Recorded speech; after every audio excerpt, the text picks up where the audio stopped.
Students को join ma'am good evening. Good evening बच्चों।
Use करेंगे हम लोग, ठीक है। तो सॉल्व करते जाना, तुम बताते जाना क्या आंसर है क्या है। जहाँ तक कर हमने केवीएल केसीएल कर लिए हैं, क्वेश्चंस करने रह रहे हैं। उसके बाद बीट स्टोन ब्रिज रहता है और एक पावर। तो बस 2 लेक्चर और रिक्वायर्ड है इस पे। बस प्रैक्टिस करनी रह रही है, तो प्रैक्टिस करेंगे। बताओ पहला सवाल। अच्छा, एमीटर वोल्टमीटर नहीं कराया तो छोड़ दो, है ना। और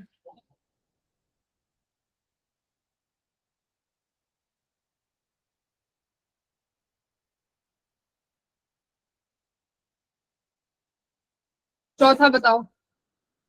फोर्थ करिए, fourth question number 4। Screen visible है? Yes ma'am. फोर्थ करो।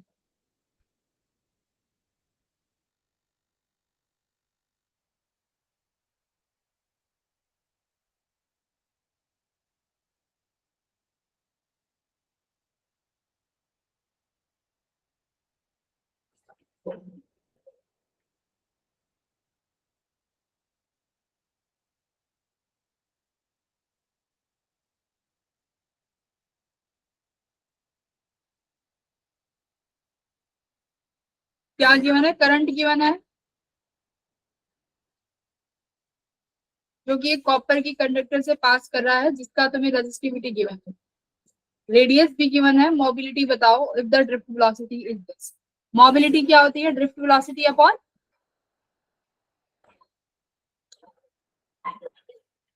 Drift velocity electric electric electric field, है ना। देखो इन वैल्यू से ई कैसे निकाल सकते हो। या देखो ड्रिफ्ट वेलोसिटी के टर्म्स में देखो।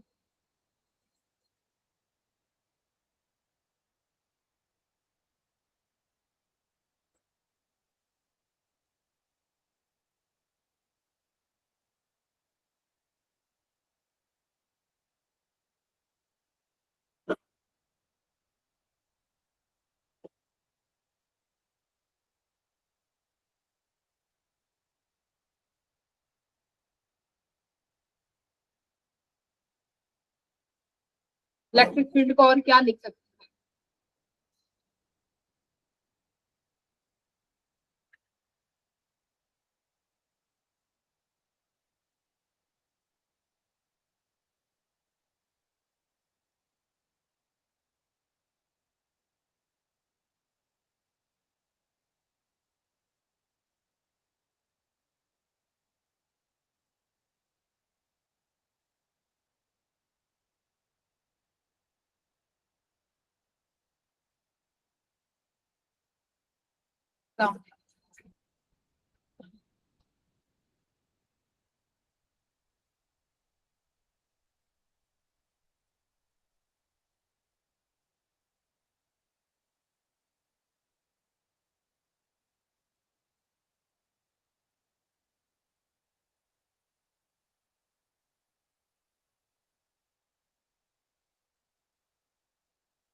किसी का तो आया होगा।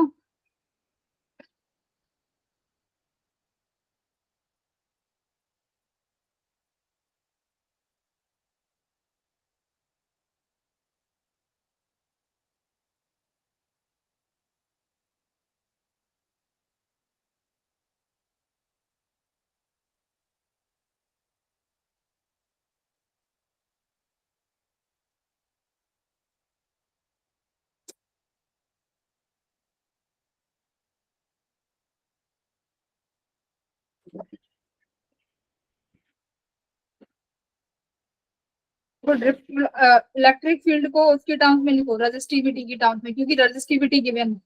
तो क्या कोई फॉर्मूला याद आ रहा है रेजिस्टिविटी की टर्म्स में?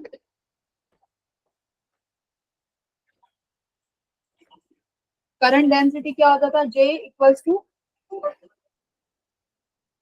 Current density J। हाँ, किसके बराबर होता था? सिग्मा ई के बराबर। और क्या लिख सकते हो J को? Electric field upon rho, resistivity.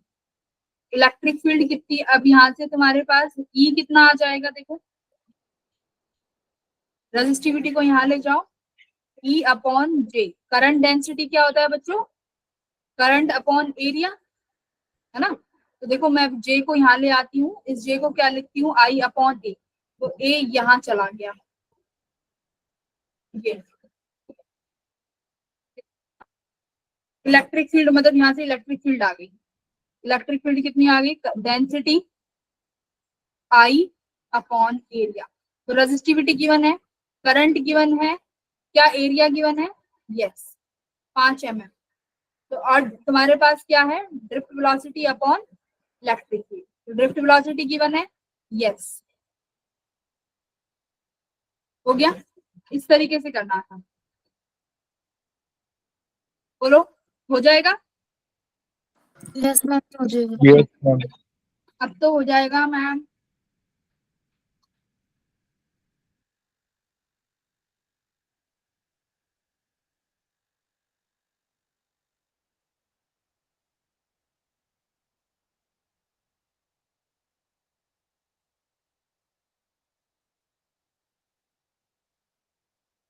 Carbon code तुम्हारे सिलेबस में नहीं है, ध्यान रखना। क्वेश्चन नंबर 12 करो, 2 सेकंड में आंसर आना चाहिए।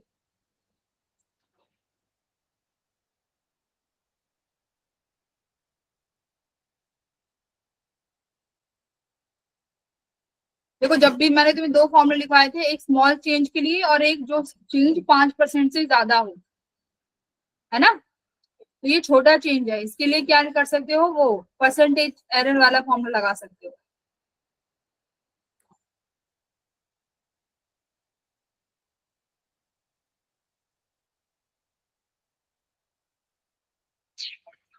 लगाइए।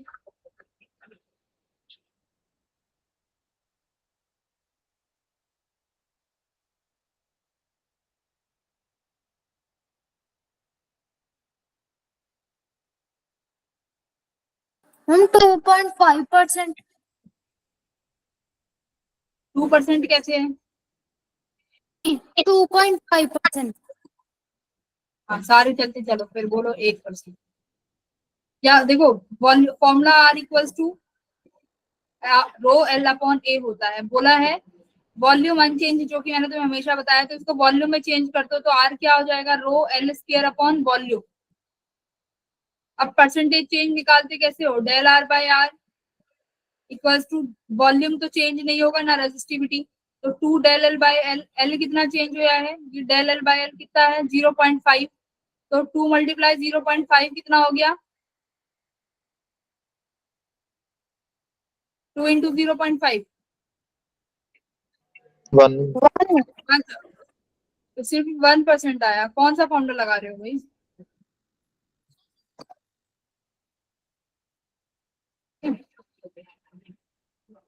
11th करो। 11th को कहाँ गया, चलो नहीं 11th कर दो, आराम से कर दो। तो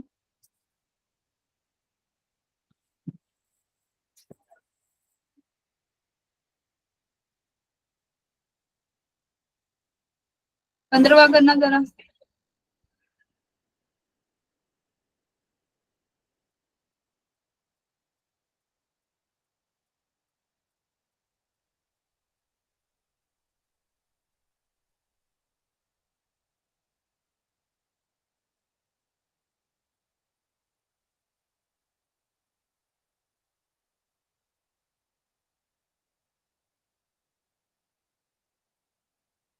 जो स्टूडेंट मोबाइल से ज्वाइन कर रखे हैं वो क्या करो, स्क्रीन को जूम इन कर लो, आराम से दिख जाएगा।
देखो क्या क्वेश्चन है, एक कॉपर रॉड है जिसका क्रॉस सेक्शन एरिया ए है, ठीक है, करंट यूनिफॉर्मली फ्लो कर रहा है उसके अंदर आई, टी टेम्परेचर पे, if the volume charge density, volume charge density क्या होता है, सिंपल सी बात है, चार्ज डेंसिटी की बात हो रही है, चार्ज डेंसिटी क्या होती है,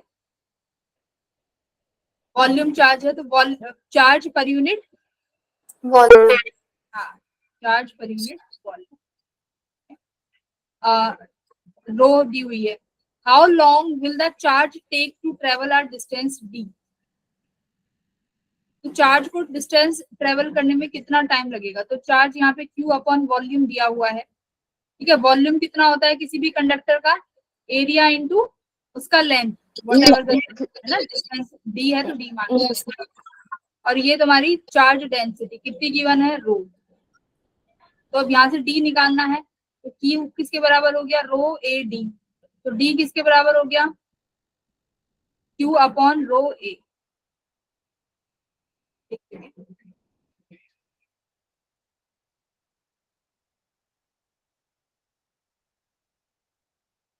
तो क्यू की टर्म्स में आंसर नहीं है ना, ये क्यू हमने यहाँ लिखा है, क्यू की टर्म्स में आंसर नहीं है, तो क्यू को क्या लिखते हैं हम, करंट को I equals to Q by T. तो क्यू क्या हो जाएगा तुम्हारा आई टी, क्या टी की आई टर्म्स में इंटू आंसर टी। है, तो आई टी,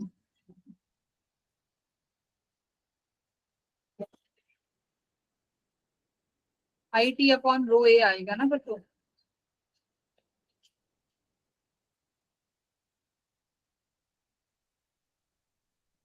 अच्छा हाउ लॉन्ग यानी टाइम पूछा है, तो टाइम कितना हो गया तुम्हारा क्यू अपॉन आई, आई में तो यहाँ से क्यू कितना है रो ए डी, तो क्यू की जगह यहाँ पे रो ए डी अपॉन आई, तो ऑप्शन सी ये हो गया तुम्हारा रो ए डी अपॉन आई।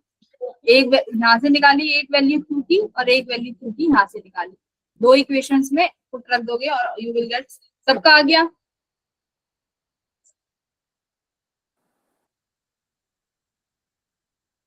कोई ऐसा भी है जिसका नहीं आया, 18 करो 18। देखो क्या कह रहा है साथ में करते हैं, ड्रिफ्ट वेलोसिटी है किसी मटेरियल की जो कि इस तरीके से वेरी कर रही है, ठीक है, इलेक्ट्रिक फील्ड के इस तरीके से वेरी कर रही है डायरेक्टली, वीआई ग्राफ दिया हुआ है किसी वायर का, तो बताओ ये वीआई ग्राफ कैसा आएगा, तुम्हें ड्रिफ्ट वेलोसिटी और इलेक्ट्रिक फील्ड में रिलेशन दिया हुआ है, वीआई में रिलेशन निकालो।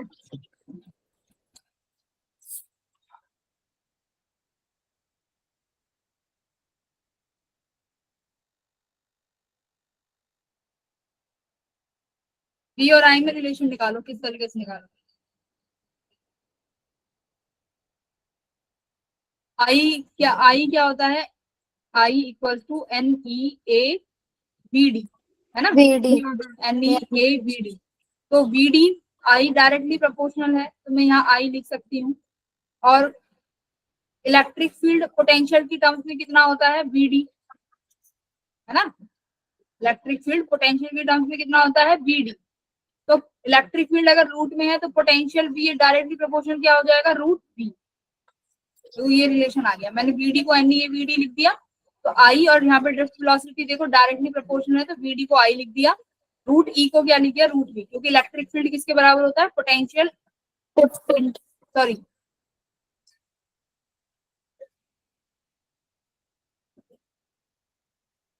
Equal to V by D, है ना, ये होता है, तो मैंने यहाँ पे ये लिख दिया I is directly proportional to B, तो अब बताओ इसके अकॉर्डिंग कौन सा रिलेशन आएगा, फर्स्ट वन डायरेक्टली प्रोपोर्शनल है ना, अब ये किस तरीके से जाएगा, ये आई स्क्वायर किसके बराबर हो गया directly proportional to B potential के, ये है, तो जब भी कोई चीज स्क्वायर पे वेरी करती है, देखो लीनियर होता है तो सीधा वेरी करता है, ये ग्राफ क्या दिखाता है स्ट्रेट लाइन ग्राफ है, यहाँ पे किस पे डिपेंड कर रहा है ई स्क्वायर पे, तो दो पैराबोलिक ग्राफ आएगा, अब पैराबोलिक में तुम्हारे पास दो ऑप्शन है बी या सी, पर ये डायरेक्ट अगर इनवर्सली होता B is inversely proportional to I square, तो इसका मतलब है पैराबोला डिक्रीज वाला ये वाला, बट ये कैसा है हमारा डायरेक्टली, तो कौन सा ऑप्शन आएगा सी ऑप्शन, क्योंकि आई स्क्वायर पे वेरी कर रहा है, जब भी तुम्हारी वैल्यू स्क्वायर पे वेरी करे तो तुम्हारा हमेशा कैसा ग्राफ होता है ये पैराबोलिक टाइप।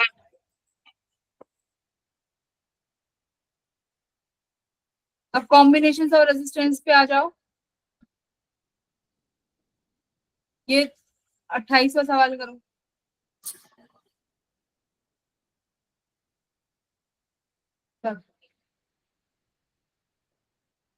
बी और डी जब एक लाइन से कनेक्टेड है तो इनके पोटेंशियल कैसे हो जाएंगे, ये एक वायर से कनेक्टेड कैसे पोटेंशियल हो जाते हैं दोनों पॉइंट्स के, मैंने कराया है, जंक्शन जंक्शन, ये जंक्शन वाला है, ये जब भी दो पॉइंट्स को एक वायर से कनेक्ट कर देते हो तो उन दोनों पॉइंट्स के पोटेंशियल कैसे हो जाते हैं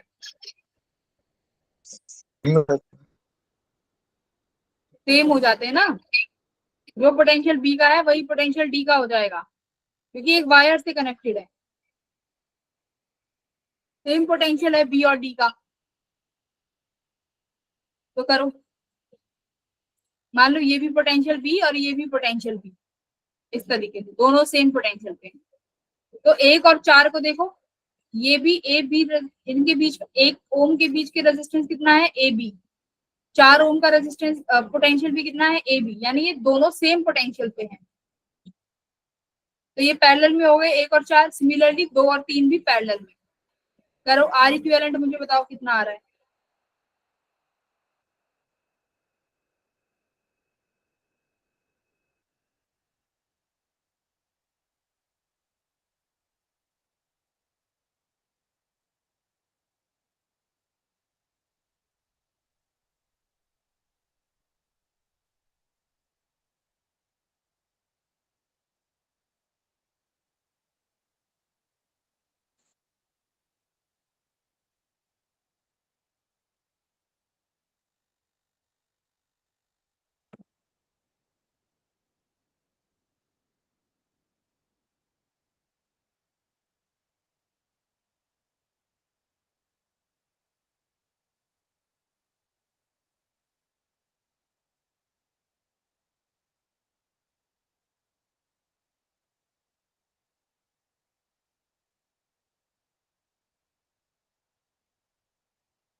आर कितना आ रहा है फटाफट। 1 4 को पैरेलल में करो, 2 3 को पैरेलल में करो, उसके बाद दोनों को सीरीज में कर दो।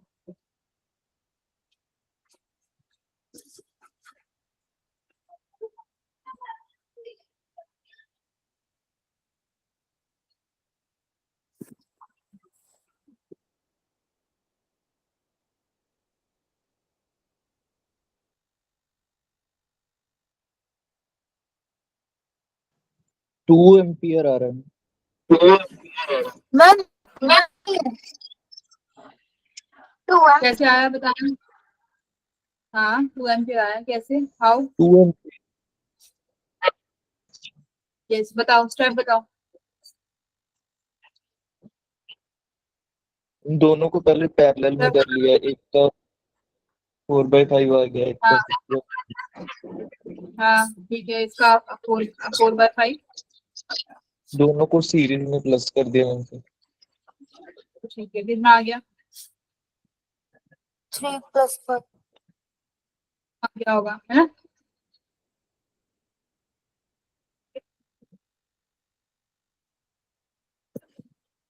फिर आई फिर निकाल मैम लिया पूरे 10/5 आ सर्किट, गया। पूरे सर्किट का निकाल लिया तुमने, वो 20/2, जो कि तुम्हारा करंट आ गया 10 एम्पियर, है ना। 10 यस मैम अब बताओ बी और डी में कितना करंट जाएगा, ये कैसे निकाला।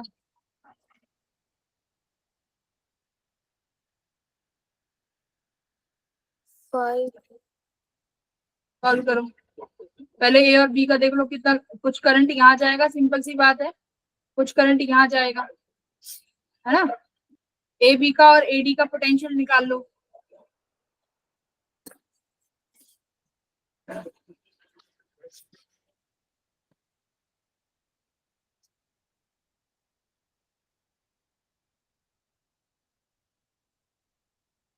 ए बी में कितना करंट जाएगा, ए बी के पास कितना करंट जाएगा बताओ। करंट डिवाइड रेशो लगा, करंट रूल लगा सकते हैं, जो हमने निकाला था, करंट डिवाइड रेशो। कितना जाएगा इसके पास, ए बी के पास।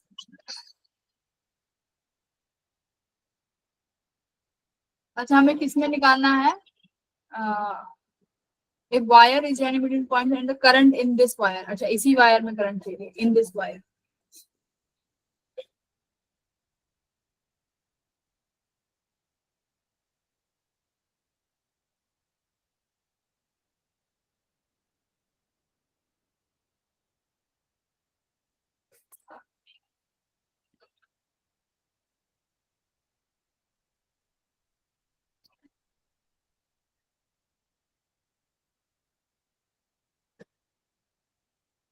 आगे क्या किया, आई निकालने के बाद कौन सा स्टेप फॉलो किया?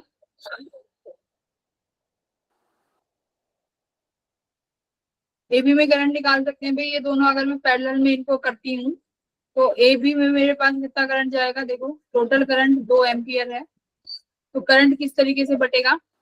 आई V equals to I R होता है, तो रेजिस्टेंस में पोटेंशियल सेम है, तो I is inversely proportional to are.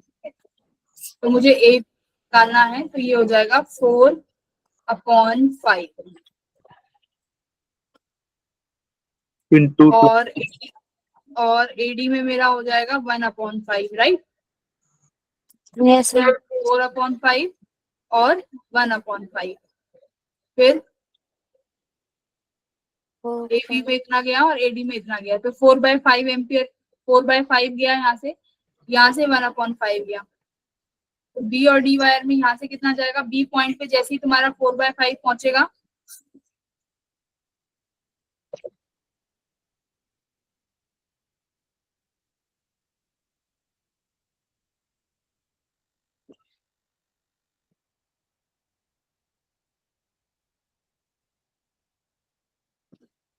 A B और एडी का अगर ये करंट डिवाइड कर दें 4/5 माइनस 1/5, तो कितना आ जाएगा? ये तुम्हारा 1/5, और 1/5 को डिवाइड करोगे तो यू विल गेट 2 एम्पियर, है ना?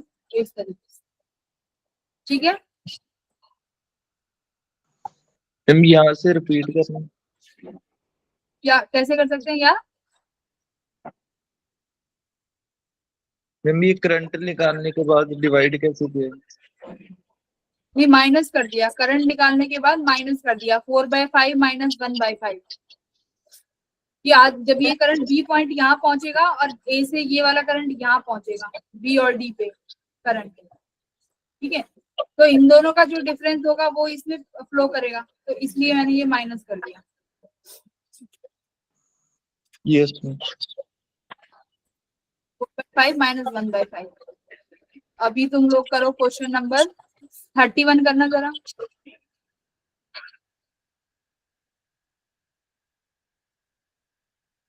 क्या कह रहा है? एक रेजिस्टेंस आर है जिसको बेंड कर दिया इन अ स्फीयर। जब एक रेजिस्टेंस वायर था जिसका रेजिस्टेंस आर था, ये वायर है, इसका रेजिस्टेंस आर है, इस वायर को मैंने मोल्ड कर दिया इसमें ABCD में, तो बताना है resistance between E and C कितना आएगा। तो देखो हर पार्ट का रेजिस्टेंस R/4 हो जाए, कितना हो जाएगा हर पार्ट का रेजिस्टेंस? 4 पार्ट में डिवाइड हो गया ये, है ना? तो हर पार्ट का रेजिस्टेंस कितना हो जाएगा? R/4। Yes, ma'am. अब किस किस के बीच में पूछा है? Effective resistance between E and C, तो E और C के बीच में जो रेजिस्टेंस है वो निकालो। E ये रहा तुम्हारा और C तुम्हारा ये रहा, इसका भी R/4 है, ये R/4 है, ये भी R/4 है। ये रेजिस्टेंस देखो आधे आधे में बट गया क्योंकि E मिड पॉइंट में है, तो ये कितना हो गया तुम्हारा R/8 और ये हो गया तुम्हारा R/8, ठीक है? ये हो गया इस तरीके से। अच्छा, E between E and C, हाँ, तो E और C के बीच में निकालो, तो ये ऐसे हो गया।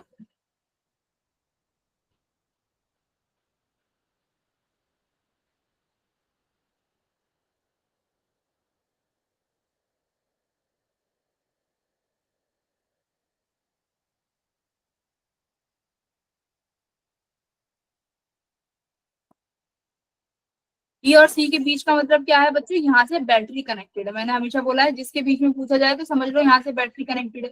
तो देखो यहाँ से करंट निकलेगा तो पॉइंट डिवीजन करंट यहाँ पे हुआ, बोलो। कुछ करंट सपोज करो I1 यहाँ चला गया, कुछ करंट सपोज करो I2 यहाँ पे चला गया। तो देखो अब I1 करंट किस किस में फ्लो करेगा? इस R/4, इस R/4 और ये वाला R/4, right?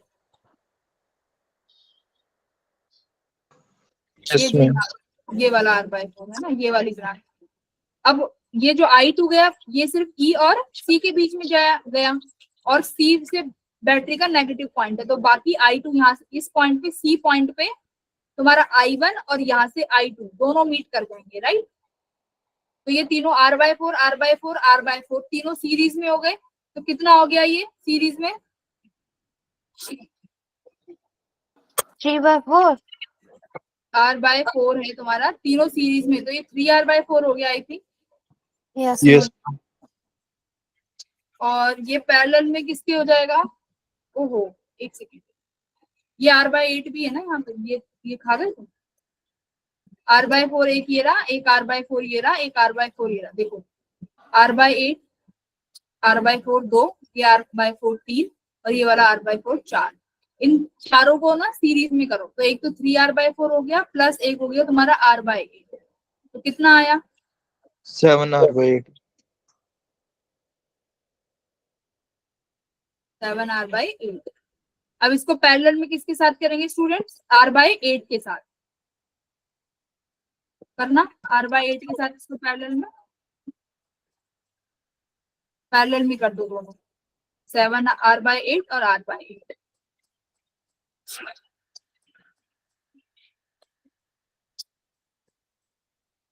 R/8 into R/8 7/64R। ये अपॉन R हो गया, तो 7R² अपॉन 8 8 64R है ना। वेरी तो बी ऑप्शन। तो ऐसे करना है, जिसके तुमसे जिस पॉइंट के बीच में इफेक्टिव रेजिस्टेंस पूछा जाए, समझ में ना आए कि क्या पैरेलल में क्या सीरीज में, तो मेरी तरह ऐसे बैटरी कनेक्ट कर लिया करो, है ना। इसका यही होता है, तो तुम्हें पता चल जाएगा किस पॉइंट से करंट डिवाइड हो रहा है। तो देखो यहाँ पर करंट डिवाइड हुआ, आधा I1 इधर चला गया, I2 इधर, तो I1 सबके पास जाएगा और फिर यहाँ सी पॉइंट से होता हुआ इस बैटरी के नेगेटिव टर्मिनल में घुस जाएगा। ऐसे कर लिया करो। अब कौन सा सवाल करेंगे? 32वां करो चलो।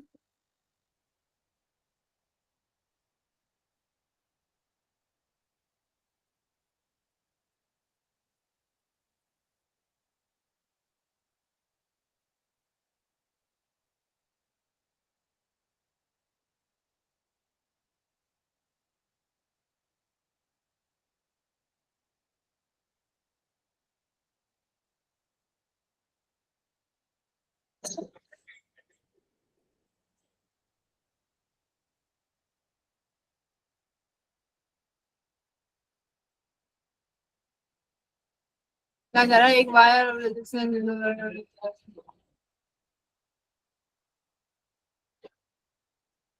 डबल कर दी भाई लाइन, ठीक है। अब जो नई वायर है जिसकी लेंथ को डबल कर दिया गया, उसको क्या बना दिया? उसको बेंड कर दिया, मतलब सर्कल बना दिया। If 2 points on the circle make an angle 60 degree with the, लो कोई भी दो ऐसे पॉइंट है, ये दो पॉइंट है, ये दोनों पॉइंट सेंटर से 60 डिग्री का एंगल सबस्टेंड कर रहे हैं, ठीक है। तो इन दोनों पॉइंट के बीच में रेजिस्टेंस बताना है।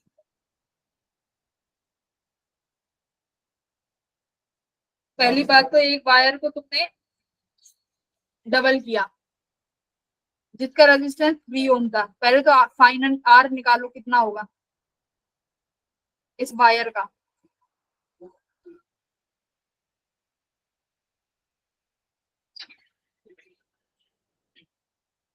Are equals to rho L square upon B, है ना। तो डबल कर दिया, आर डैश कितना हो जाएगा? L dash square upon B. R dash equals to L dash कितना हो गया प्रीवियस लेंथ का? 2L square. आर डैश कितना हो गया यहाँ से? 4 टाइम्स, है ना। और कितना है? 3। तो आर डैश कितना हो गया तुम्हारा? 12 ओम। तो मतलब अब जो ये वायर है जिसको बेंड किया गया है, इसका कितना रेजिस्टेंस है? 12 ओम, है कि नहीं? तो 12 ओम है। अब 12 ओम को बेंड कर दिया, पर अब बताओ कि ए और बी के बीच में कितना आएगा। यानी अब तुमने ये निकाली, एक दो पॉइंट है ए और बी, यानी यहाँ से कोई बैटरी कनेक्टेड है, ठीक है।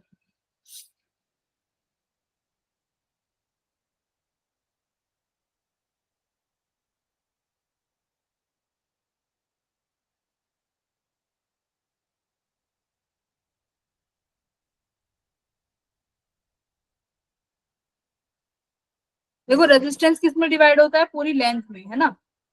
अब ये पूरी लेंथ जो भी है एल जितनी भी थी, ये तुमने एल से जो भी लेंथ है ये कितनी होगी, L equal to pi R what ever.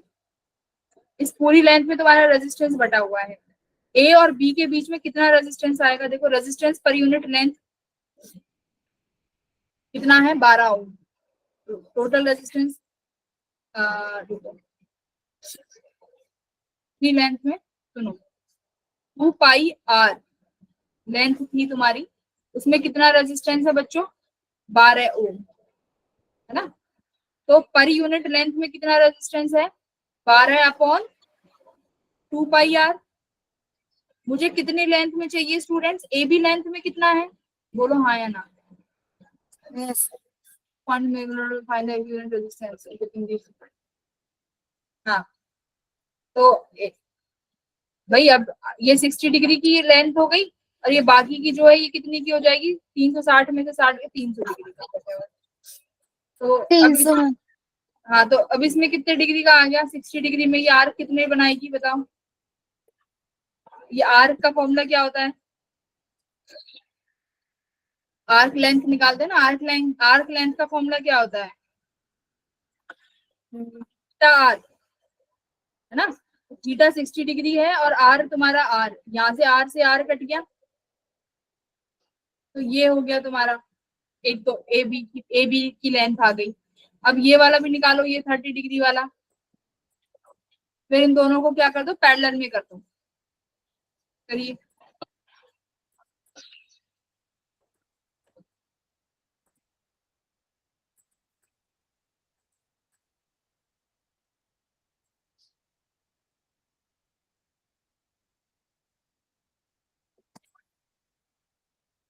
एक सेकंड रुको, ये कितना आया मेरी 60 डिग्री की आर्क में कितना आया रेजिस्टेंस, पहले देखो 12 अपॉन 5 इंटू 60 करना एक बार पीछे इसको, 12 360 अपॉन पाई कितना होता है 2, बोलो। Yes, ma'am. तो ए और बी का रेजिस्टेंस 2 है, टोटल 12 था, तो इस पूरी पीछे वाली का कितना हो जाएगा 10, हाँ कि नहीं, यस समझ में आया मैंने क्या किया है। मैम आज आप बताना जो आपने अभी बोला था। पहले तो आर डैश तक समझ में आया, 12 ओम निकाला। Yes, उसके ma'am. बाद तुमसे क्या बोला है, ए और बी के बीच में बताओ कि इक्विवेलेंट रेजिस्टेंस कितना है। तो देखो रेजिस्टेंस तुम्हें पता है पर यूनिट लेंथ में बटा हुआ है, पूरी लेंथ को मैंने माना कि जो एल लेंथ है वो इसके एरिया सरकमफ्रेंस के बराबर है, मान लो 2 पाई आर। अब मैंने क्या निकाला, 2 पाई आर को 12 ओम के बराबर कर दिया कि भाई ये पूरी इतनी लेंथ में मेरा इतना रेजिस्टेंस है। पर यूनिट लेंथ का निकाल लिया 12 अपॉन 2 पाई आर। अब मुझे कितनी सेक्टर, मुझे कितनी लेंथ का चाहिए, ए बी। ए बी को क्या बोलते हैं, आर्क लेंथ, और आर्क लेंथ कितना होता है, थीटा इंटू आर।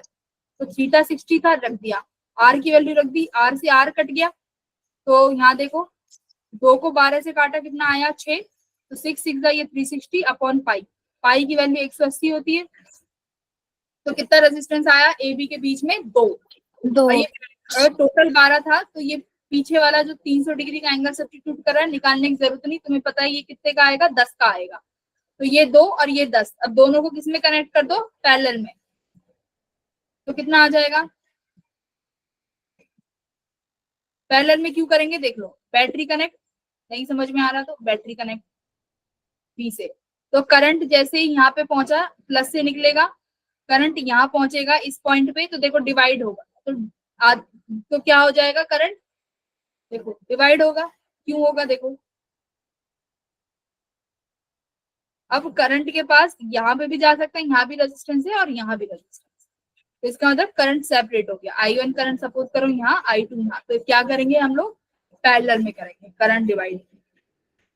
तो कितना आ गया, R1 R2 which is R1 R2 20 plus 12, है ना।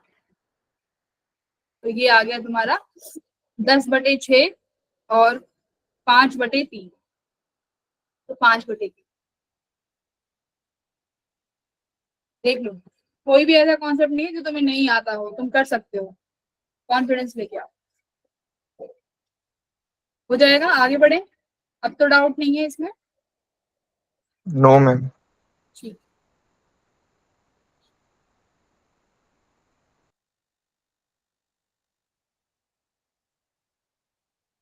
33 करो।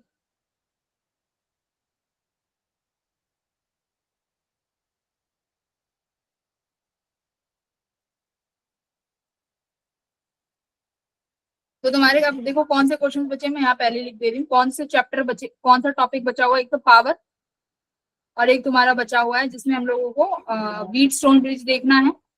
एक तुम्हारा बचा हुआ है गैल्वेनोमीटर। ये टॉपिक्स है, व्हीट स्टोन ब्रिज और गैल्वेनोमीटर एक में खत्म कराएंगे, एक में पावर। तो वी नीड 2 more लेक्चर्स।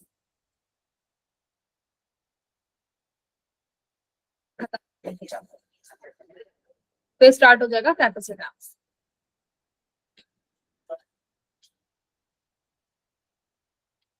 देख लो तुम्हारा कोई भी टॉपिक नहीं बचा है। क्लास बहुत इफेक्टिव है, तुम लोगों को अटेम्प्ट करनी चाहिए सारी क्लासेस और क्वेश्चंस की।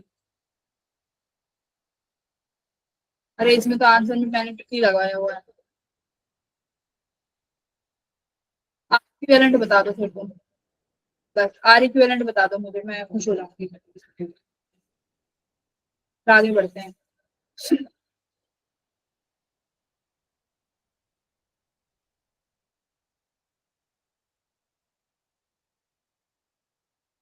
बच्चों बताओ 32 का आर इक्विवेलेंट।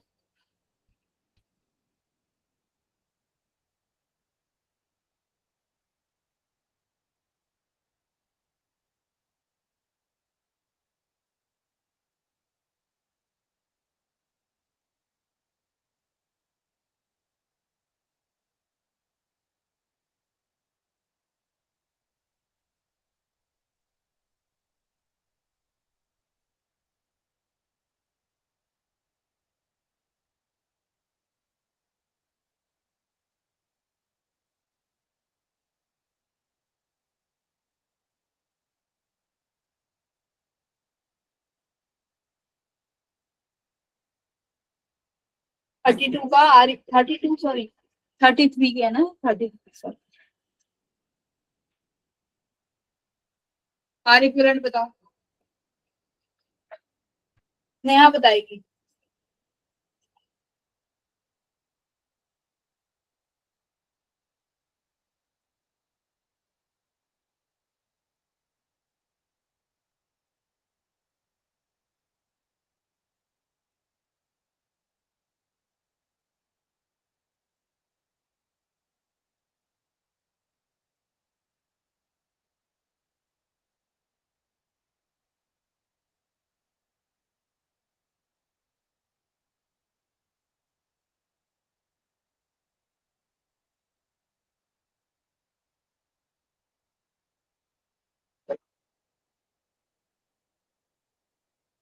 चलिए, आर इक्विवेलेंट तो निकाल लिया होगा। देखो करंट डिवाइड हुआ इस ए पॉइंट से, राइट। अब जो I2 करंट होगा वो इन तीनों में सेम जाएगा, R3, R4 और R5 में। तो ये तीनों किस में हो जाएंगे बच्चों, ये तीनों पैरेलल।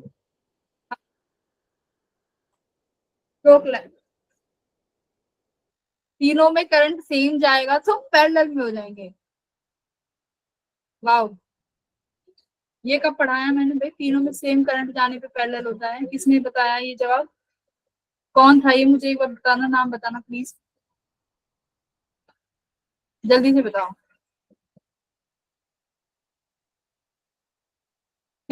सुनेहा बताना कौन था ये। मैम आई थिंक अनमोल था ये, I think. Anmol, yes ma'am. अगर करंट तीनों में रेजिस्टेंस में सेम है तो वो पैरेलल में होता है ना। नहीं मैम, पैरेलल में करंट डिवाइड हो, हाँ तो फिर वोल्टेज सिमिलर। हाँ, ये तीनों रेजिस्टेंस किस में होंगे बताओ, ये तीनों सीरीज में होगी। सीरीज में होंगे, है ना। भाई तीनों में सेम करंट जा रहा है तो सीरीज में, और ये तीनों सीरीज में लगा के R2 के साथ किस में हो जाएंगे, अपनी स्क्रीन पे देखो R2 के साथ ये तीनों का रिजल्टेंट किस में जाएगा, सीरीज में या पैरेलल में? अब देखो अगर तुमने ये नहीं बताया ना, फिर मैं तुम्हें वही एकदम बिल्कुल ऐसे क्वेश्चंस कराऊंगी एकदम घिसे पिटे, मतलब फिर से बेसिक उठा लूंगी मैं अगर नहीं बताओगे तो। नहीं बताओगे तो फिर से मैं बेसिक उठा लूंगी। देखो बैटरी से भाई यहाँ करंट निकला, करंट पहुंचा यहाँ पे, करंट ने देखा ये दो रास्ते, एक चला गया यहाँ, एक चला गया यहाँ पे, ठीक है। तो यहाँ पे भी इसके पास भी आई बन गया, इसके पास भी आई बन गया, यहाँ इस पॉइंट पे दोनों मिल गए। R6 के पास कितना गया, I1 प्लस I2, वो कितना था मेरा I, इसके पास I गया। R3 R4 R5 इन दोनों का क्या निकालोगे, रिजल्टेंट। इसका जो रिजल्टेंट होगा वो इसके साथ किस में आएगा, पैरेलल में, है ना, R2 के साथ। तो जैसे मैं मानती हूँ R3 कितना है 20, R4 है 5 और ये कितना है 25, तो 25 5 30 और 30 और 20 50। 50, तो ये 50 हो गया। और R2 कितना है भाई तुम्हारा 10, तो 10 और 50 को पैरेलल में कर दो, 500/60, तो 50/6 हो गया ये। और R1 तुम्हारा 15 है और ये R6 कितना है 30। अब ये तीनों बताओ किस में जाएंगे, 15 और ये 50/60 जो इनका रिजल्टेंट आया है। अब ये किस में जाएगा, 15 30 और 50/60, सीरीज में या पैरेलल में? सीरीज में। सीरीज में, वेरी वेल डन, सीरीज में। तो मुझे बताओ कितना आ रहा है आर इक्विवेलेंट? 690 135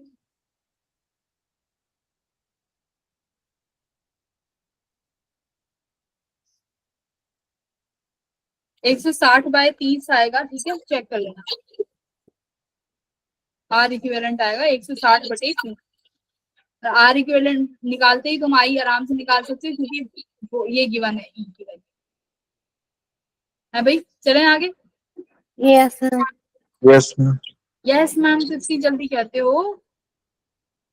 मैम, क्या कहते हैं, हम पढ़ते हैं लेकिन फिजिक्स के सम होते ही नहीं है।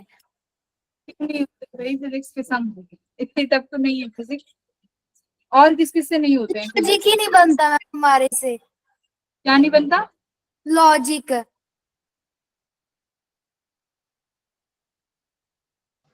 कंसेप्ट ही नहीं याद रहते हैं, वो भूल जाते हैं। नहीं मैम, कंसेप्ट नहीं, कंसेप्ट हमें याद रहते हैं, ये रिवाइज कर लेते हैं, पढ़ भी लेते हैं, तो सम पे बेसिक कर लेते हैं, पर थोड़ा यार अगर टफ आ जाए फिर नहीं होता, फिर तो सारा ही माइंड से स्किप हो जाता है।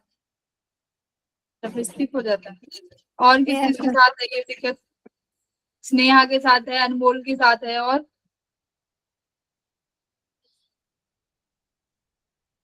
भी है शामिल टीम में। ये मुझे लगता है पंजाब वाले सारे ही एक से हैं, और ये जितने भी बाकी के बच्चे, ये निखिल, प्रेरणा, रोहित, यश, यश बताएगा। यश बताओ तुम्हारे साथ क्या होता है?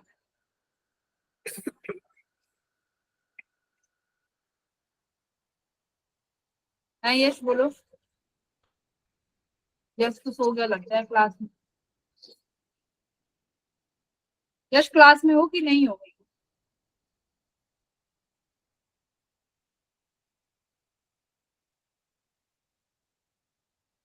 देखो ऐसा कुछ नहीं है कि फिजिक्स नहीं होती, ठीक है, तुम करोगे तो डेफिनेटली होगी। अगर तुम इस एक जो मैं सिर्फ और सिर्फ क्लास में क्वेश्चन करा रही हूँ उनके बेसिस पे बैठे हो तो देखो नहीं होगी।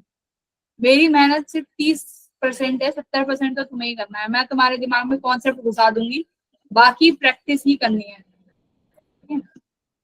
कई लोग होते हैं, चलो गॉड गिफ्टेड होते हैं, जिनके पास हो सकता है कि बस क्लास में ही अटेंड करने से वो इतना अच्छा परफॉर्म कर ले, पर जो गॉड गिफ्टेड नहीं होते उनके पास एक ही सक्सेस की होती है, जिसे बोलते हैं हार्ड वर्क। अगर तुम्हें कुछ चाहिए तो फिर हार्ड वर्क करो, है ना। ठीक है, तुम्हें से कौन कौन इस साल जेई का एग्जाम देगा? ठीक है?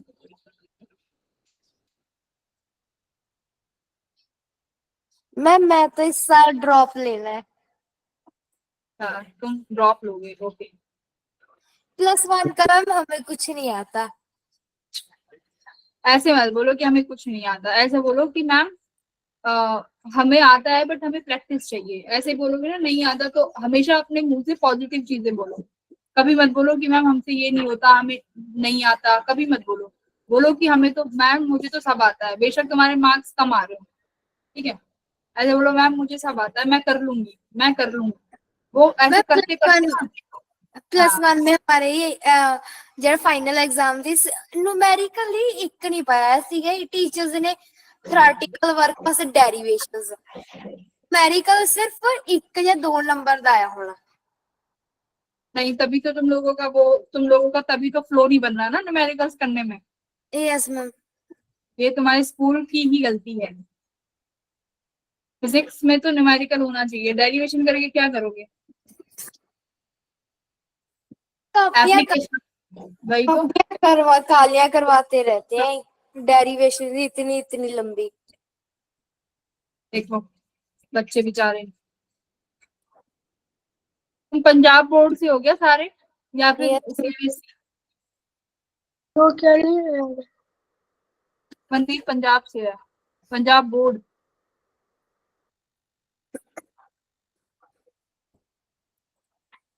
तो स्कूल की भी दिक्कत नहीं है, क्योंकि हो सकता है टीचर्स बोर्ड के अकॉर्डिंग प्रिपेयर कराते हो, राइट। Yes ma'am. तो क्या कर सकते हो, देखो वैसे भी तुम लोगों को जेई में बैठना है, तो बोर्ड्स में मार्क्स तुम्हारे अभी परसेंटेज अच्छी होनी चाहिए, अप्रोक्स 70 या 75 कुछ होता है। अगर उतनी परसेंट है तभी तुम लोग एग्जाम में बैठ सकते हो। तो अपने एग्जाम्स में अच्छे परसेंट ले आओ और इतना कर लो कि हाँ से तुम्हारे आ जाए 85% के अप्रोक्स बन जाए बोर्ड्स में। और उसके अलावा तुम लोग क्वेश्चन प्रैक्टिस करो। एक बार बताओ, अगर तुम्हारी क्वेश्चन प्रैक्टिस अच्छी हो जाएगी ना, तो तुम्हें डेरिवेशन याद नहीं करनी पड़ेंगे, मैं इतना तुम्हें बता देती हूँ। तुम एक बार क्या करना, तुम पहले डेरिवेशन है ना जो उनके रिजल्ट याद कर लेना, और डेरिवेशन बस समझ लेना कि वो डेरिवेशन हुई कैसे है। रटना मत, डेरिवेशन को समझना, रटना नहीं, और रिजल्ट को रट लेना, ठीक है। रिजल्ट रट लेना और डेरिवेशन को समझ लेना, पर डेरिवेशन याद मत करना। फिर क्या करना, तुम क्वेश्चन लगाने बैठना। क्वेश्चन लगाओगे तुम रिजल्ट के बेसिस पे, है ना, कि जो तुमने रिजल्ट याद किया है। फिर उस रिजल्ट के बेसिस में तुम क्वेश्चन सॉल्व करोगे ना, तुमसे क्वेश्चन सॉल्व होंगे, फिर तुम अपना स्टैंडर्ड बढ़ाओगे। फिर तुम देखोगे उन क्वेश्चन में डेरिवेशन यूज हो रही होगी, तो तुम उस स्टेज पे पहुंच जाओगे जहां पे तुम डेरिवेशन भी खुद सॉल्व कर सकते हो। वो याद नहीं करने पड़ेंगे, ठीक है। स्टेप बाय स्टेप चलेंगे।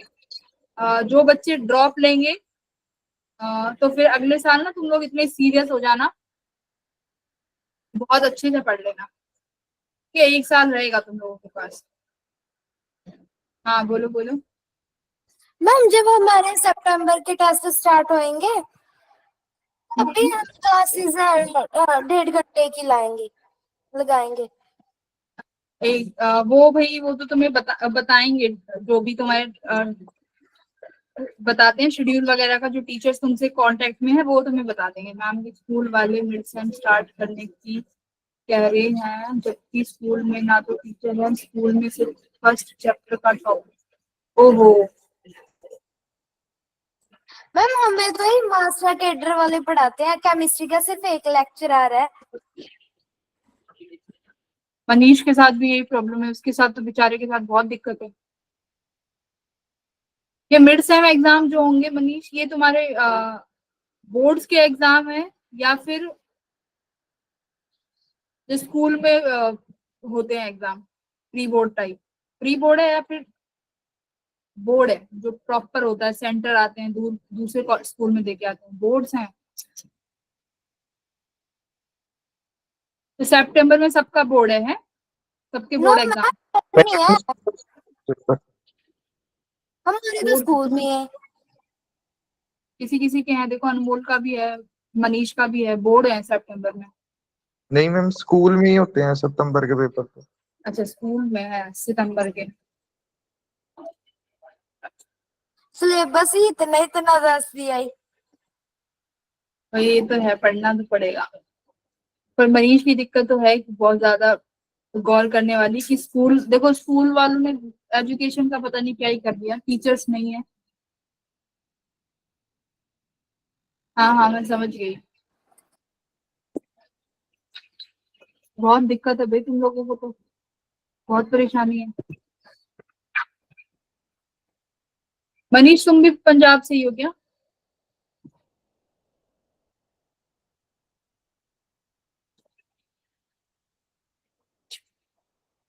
चलो, कोई दिक्कत नहीं, मेहनत करते रहो। दिल्ली, दिल्ली में प्राइवेट स्कूल या गवर्नमेंट स्कूल मनीष?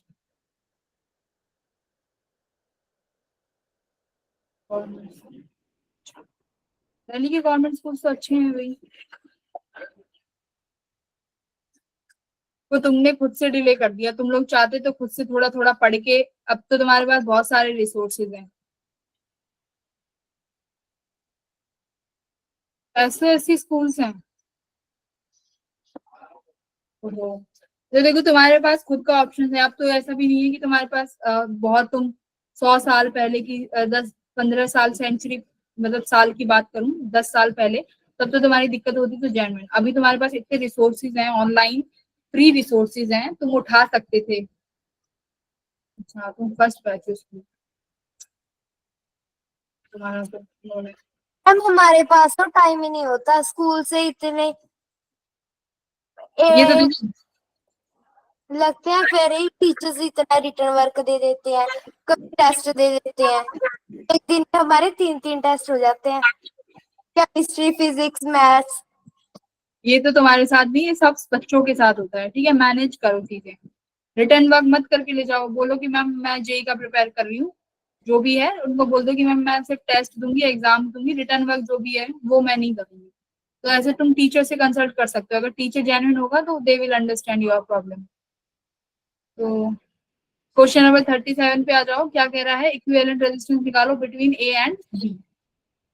तो बच्चों ए एंड बी, ये रहा पॉइंट ए, ये रहा पॉइंट बी। ठीक है, इनके बीच में आपको निकालना है इक्विवेलेंट रेजिस्टेंस। देखो ध्यान से, क्या कर सकते हैं इसमें हम?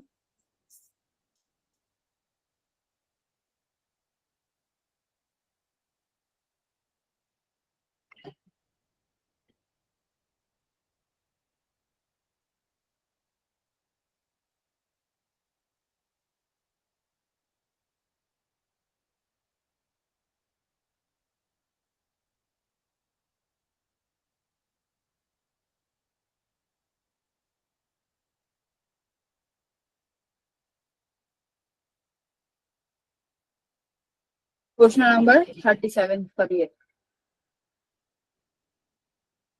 मीटिंग लेफ्ट मत करो भाई, सॉल्व सॉल्व करो, प्रैक्टिस तो कम से कम हो रही है तुम लोगों की। देखो,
क्या आया, किस तरीके से कर रहे हो?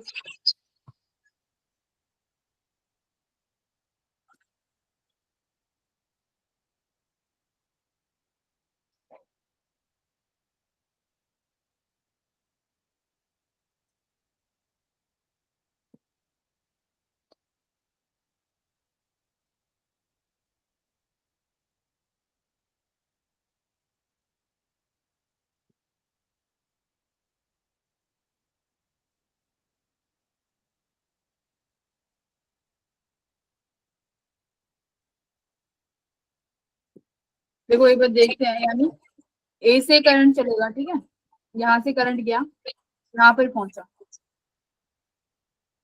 अगर करंट यहाँ गया,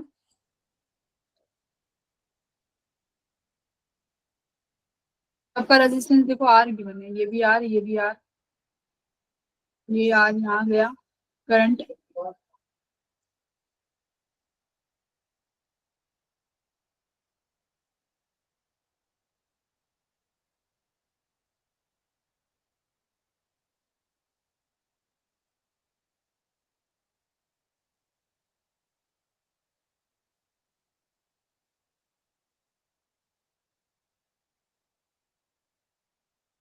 चलो इसको ना बाद में देखेंगे, अभी मैं समझाऊंगी तो लेंथी हो जाएगा, होएगा नहीं है 10 मिनट में।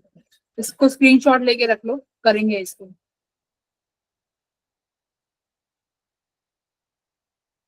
एमीटर वाला हुआ नहीं है, ये वाला कर दो, चलो आसान सा ही है, ये कर दो 40।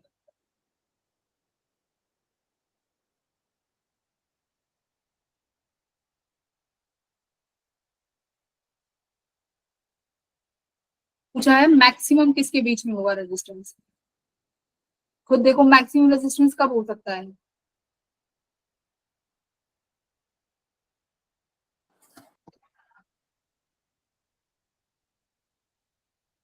मतलब पी एंड आर के बीच में होगा तो बैटरी यहाँ पे लगेगी, ठीक है, मतलब पी से करंट आएगा आई, तो करंट डिवाइड होगा, आधा यहाँ पे बच्चों जो भी वॉट एवर करंट I1,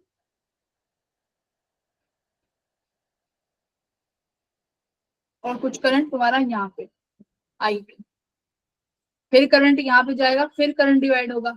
अच्छा नहीं नहीं, ऐसे सोचो, मैक्सिमम रेजिस्टेंस पूछा है, तो मैक्सिमम रेजिस्टेंस कब होगा, जब तुम्हारे पास ज्यादा से ज्यादा चीजें किसमें होंगी, सीरीज में।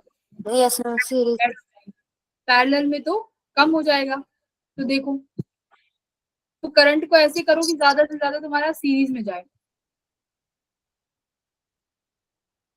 अगर पी और आर के बीच में बैटरी लगाओगे तो करंट यहाँ गया, यहाँ गया, तो I1 से होते हुए यहाँ चला जाएगा करंट, ये R/2।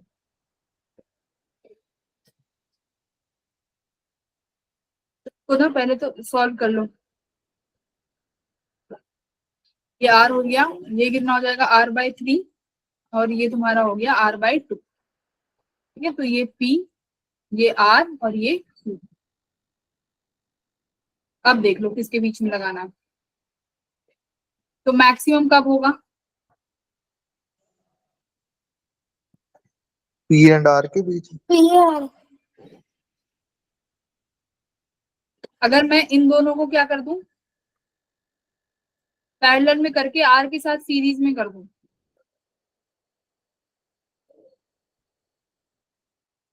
तो पी आर के बीच में बैटरी लगाओ, तो यहाँ से करंट आया, ये चला गया यहाँ पे और ये चला गया यहाँ पे, पी और आर के बीच में बैटरी है, तो ये R और R+2 तो सीरीज में हो गए, तो ये R+3R/2, और ये R/2 3 के साथ पैरेलल में हो गया, तो कितना आया,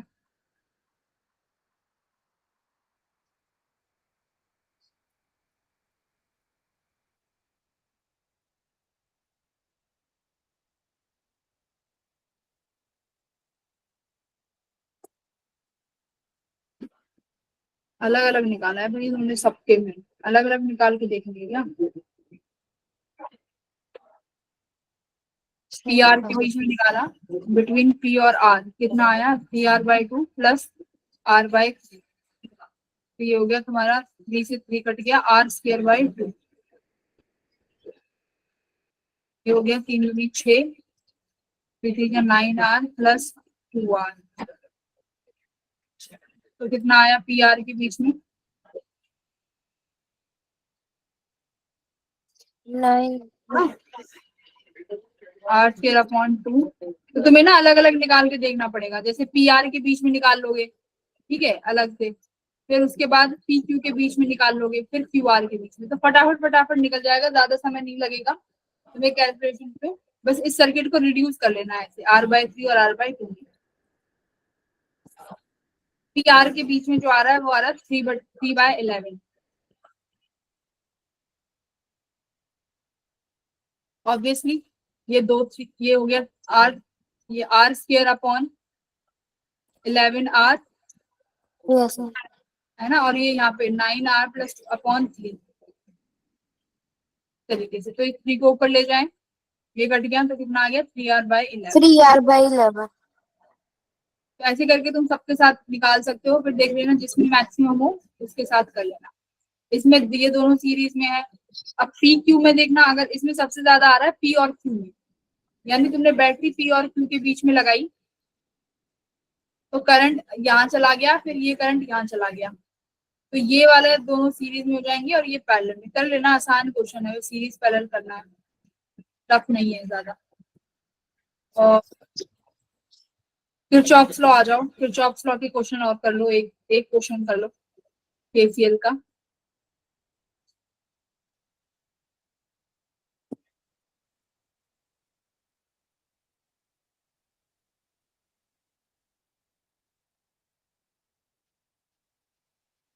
करना बच्चों 49।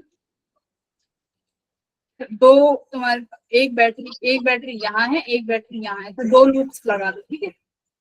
दो इक्वेशन, दो लूप, करंट डिवाइड कर लो, ये आंसर बताओ फाइनली। चलो, बहुत आसान क्वेश्चन है 49 तो आराम से हो जाएगा।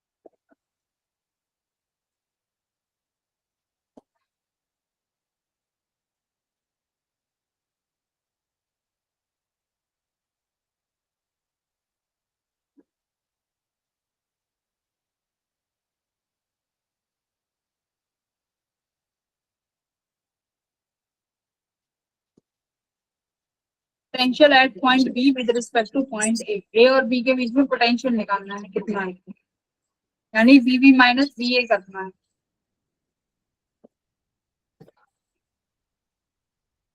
तो देखो सी पॉइंट, देखो सी पॉइंट कैसे काम कर रहा है, एज अ जंक्शन। तो यहाँ पे करंट आ रहा है सी से, और ये I1 ये यहाँ पे जा रहा है। तो मान लो इस बैटरी से करंट निकला, तो कुछ करंट यहाँ गया तो कुछ करंट यहाँ चला जाएगा, बैटरी है, सी पॉइंट पे करंट डिवाइड होगा। तो मान लो करंट आया कितना I1, ब्रांच में I2 चला गया और इस ब्रांच में I3 चला गया।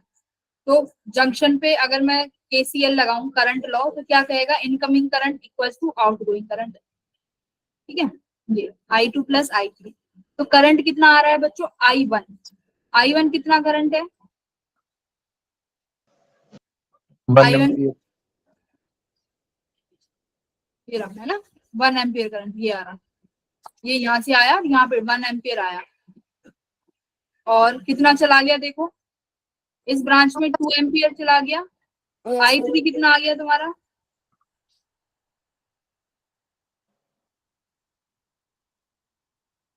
अच्छा I2 तो गिवन ही है हमें, तो इसका मतलब करंट ये मेरा सेटिस्फाई नहीं कर रहा, क्योंकि यहाँ से 1 एम्पियर आ रहा है और यहाँ 2 एम्पियर जा रहा है, तो इसका मतलब 1 एम्पियर कहाँ से आ रहा होगा, यहाँ से, बोलो, और 1 एम्पियर ये आ रहा, राइट, तभी तो ये जाके 2 एम्पियर हुआ। तो ये इक्वेशन कैसे हो गई, देखो सी पे जंक्शन पॉइंट लगाओ, ये यहाँ से I1 आ गया, ये यहाँ से I3 आ गया और ये I2, तो इनकमिंग करंट कितने हो गए अब तुम्हारे पास, इक्वेशन चेंज कर लो, बोलो, एक तो I3 आ रहा है और एक तुम्हारा I1 आ रहा है, ये किसके बराबर है, I2 के। अब ठीक है, I3 की वैल्यू भी 1 और इसकी वैल्यू भी 1, तब जाके तुम्हें I2 कितना मिलेगा, 2 एम्पियर, बोलो सही है। अब यस सर। देख लो ध्यान Yes. से सब, 2 यस सर। ठीक है। तो ये इक्वेशन में याद रखती हूँ दोबारा, suppose this is I1, this is I2 और दिस इज I3, तो मेरा I2 मिला के हुआ I1 प्लस I, तो अभी करंट इक्वेशन हो गई। अब क्या लिखो, I1 I2 I3 लिखो in the form of potential. I3 आ गया। Now using Kirchhoff's law in ACDBA, ACDB में लगाओ किरचॉफ्स लॉ, ACDB लगाओ, KVL लगाओ। Potential at A plus potential at A I32। ए से चलो, मुझे बी तक के लिए निकालना है, ए से बी के बीच में। तो मैं ए से चलती हूँ और बी तक क्या लिखते हैं, केवीएल लगाते हैं। ठीक है, लगाओ। कैसे लगाएंगे, पोटेंशियल एट ए लिख दिया। अब करंट की डायरेक्शन में चल रहे हैं तो क्या लिखेंगे, अब 1 वोल्ट को नेगेटिव से पॉजिटिव जा रही हो तो +1। ओके, अब सी Yes, पॉइंट ma'am. पे पहुंचे। अब सी से तुम्हें डी जाना है। मैं कैसे जा रही हूँ, देखो ACDB, क्योंकि मुझे किस पॉइंट पे जाना है, बी पॉइंट पे। पोटेंशियल निकलेगा तो ए पॉइंट का पोटेंशियल बी है, एक ये आया +1 तो +1 लिख दिया। अब सी से तुम डी जा रही हो, यानी करंट के अपोजिट डायरेक्शन में जा रही हो। सी से डी, करंट की अपोजिट डायरेक्शन में क्या होगा, Sign potential negative. negative. Current के साथ साथ नेगेटिव होता है। करंट के अपोजिट क्या होगा, करंट देखो नेगेटिव से पॉजिटिव से नेगेटिव फ्लो करता है ना। तो अभी मैं करंट यहाँ फ्लो कर रहा है तो ये पोटेंशियल पॉजिटिव है, ये पोटेंशियल नेगेटिव है। मैं जा रही हूँ उस डायरेक्शन में तो प्लस नहीं आएगा, प्लस I3 कितना है, 1, रेजिस्टेंस कितना है 2, तो लिख दिया 2। डी पॉइंट से अब यहाँ जा रहे हो पॉजिटिव से नेगेटिव, तो क्या लिख दूं, -2। अब पहुंच गए तुम पोटेंशियल बी पे, तो ये सारा का सारा पोटेंशियल किसका हो जाएगा, बी का। तो BA +1, ये 2 से ये 2 कैंसिल हो गया, इक्वल्स टू BB। तो BA माइनस BB कितना हो गया, Ma'am. -1, minus -1 volt, yes, minus. Minus ये हमने निकाला है BA माइनस BB। देखो मैंने क्या निकाला है बच्चों, ये BA minus BB equals to -1 volt. पूछा क्या है, the potential at point B with respect to point A। तो ये क्या होना चाहिए, BB माइनस BA होना चाहिए। और मैंने क्या निकाला है, BA माइनस BB, तो इसका उल्टा कर दूंगी तो कितना मिल जाएगा, +1 वोल्ट। तो +1 वोल्ट इज योर आंसर। ठीक है, डन है। Yes ma'am. तो देखो कुछ नहीं किया तुमने, बस पहले तो सी पॉइंट पे जंक्शन लॉ लगा दिया, तुम्हें करंट गिवन था सब कुछ, और ए से बी तक का पोटेंशियल पूछा था, तो ए से बी चलते चले जाओ और वो लगाते चले जाओ केस वोल्टेज लॉ। ठीक है, तो 0 तो होगा नहीं क्योंकि तुम लौट के ए पे आ नहीं रहे, तो किसके बराबर होगा, बी के बराबर। इसलिए मैंने यहाँ पे देखो 0 नहीं लिखा, क्या लिखा, किसके बराबर हो जाएगा, बी के बराबर। ठीक है, इस तरीके से हो जाएंगे, बहुत आसान है सारे। जो तुमने फॉर्मूला लगाया है वही है, बस तुम्हें प्रैक्टिस करनी है बच्चे। तो मैं तुम्हें ये वाली पीपीटी भेज दूंगी, इसमें तुम्हें ढेरों सारे क्वेश्चन मिल जाएंगे, जो तुम्हारा मन करे उठा के सॉल्व कर लेना। ठीक है, जब तुम्हारे पास समय हो, जो ड्रॉपर है वो अगले साल कर लेना। ठीक है, जो इस साल देंगे वो इसी मंथ में कर लेना। तो ऑल द बेस्ट बच्चों, take a good sleep, bye bye, good night. Bye, ma'am.